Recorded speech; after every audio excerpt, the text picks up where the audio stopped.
Bangkok airport. I can't get over it. Actually, I'm really surprised that this has happened.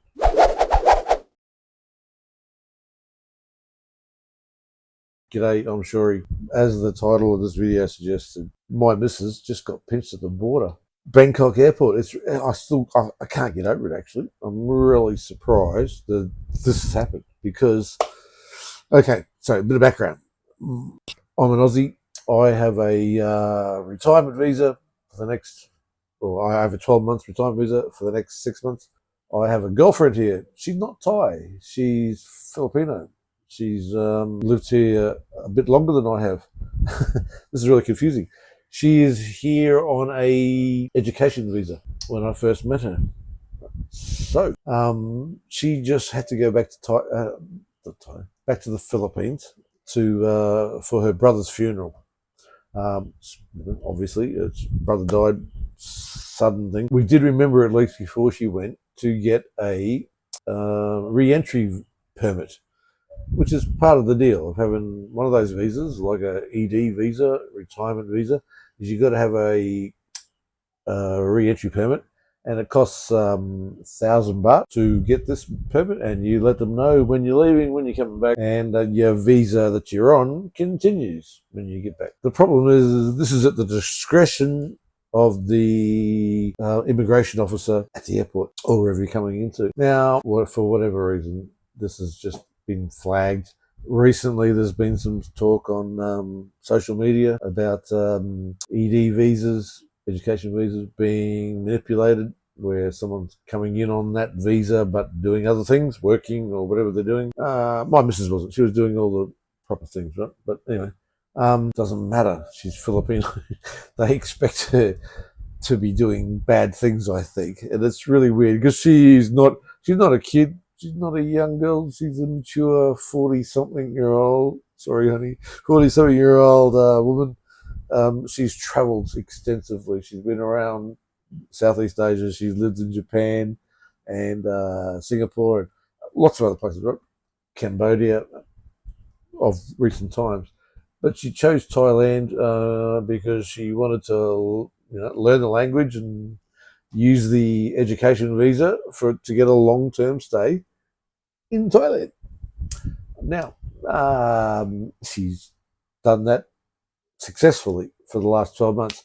Now, when I met her 6-7 months ago now, she was in the process of, okay, I got to leave. My visa's expired. 12 months. Her 12-month education visa has expired, so I'm going to leave the country, as you have to, and come back in as a tourist. 60 days is what they're allowed in the Philippines to come into Thailand, just like Australia and most other places, 93 other countries apparently.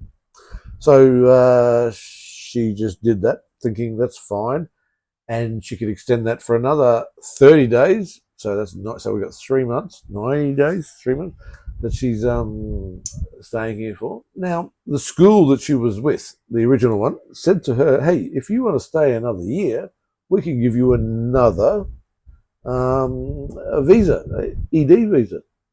Not give you, charge you. It's going to cost." And she said, "I don't really have the money." And they said, "Oh, don't you have a foreigner boyfriend? Can he pay something? Can he make an agreement to pay something?" Hey, so her and I had a discussion about it. And she said, "Do you want to do this? This is how I can stay longer." And I'm going, "Yeah, sure." And it wasn't expensive. I'm not talking millions of dollars, guys. This is peanuts, kind of, really. Even though I'm on a pension and, I've only got so many dollars, but we're talking, I'm trying to work it out. Hey, it's not much. $700. There you go. $700 Australian, right? Out of my money, $700 gets her 12 months worth of visa. That's what I hear. So I'm told ED visa, she can stay for another 12 months, bang, stamp, just report every 90 days. Okay, so I remember a little while ago, after the 90 days, 90 days, she said, "Hey, I got to go. It's on our little calendar. I got to go report." I said, "Coincidentally, so do I. My 90-day reporting on my visa I think it was the same day or same week anyway. So we arranged it so we're going to go together. Now, she got the stamp, bang, in her passport.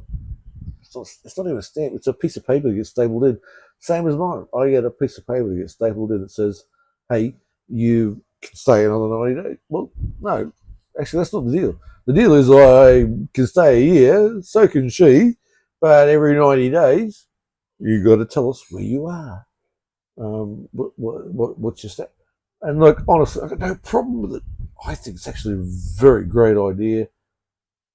Don't know if every other country follows that sort of thing. Maybe Australia. Do you? Do all those people that come into Australia, do you have to go and check?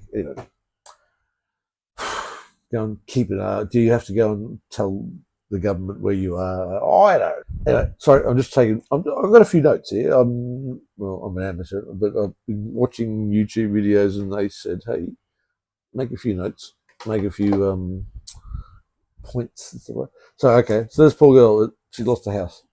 Her and I have been living together for 6, 9 months, whatever it is now. We have a house, and but she's been here for a year. She's been here for a year before that.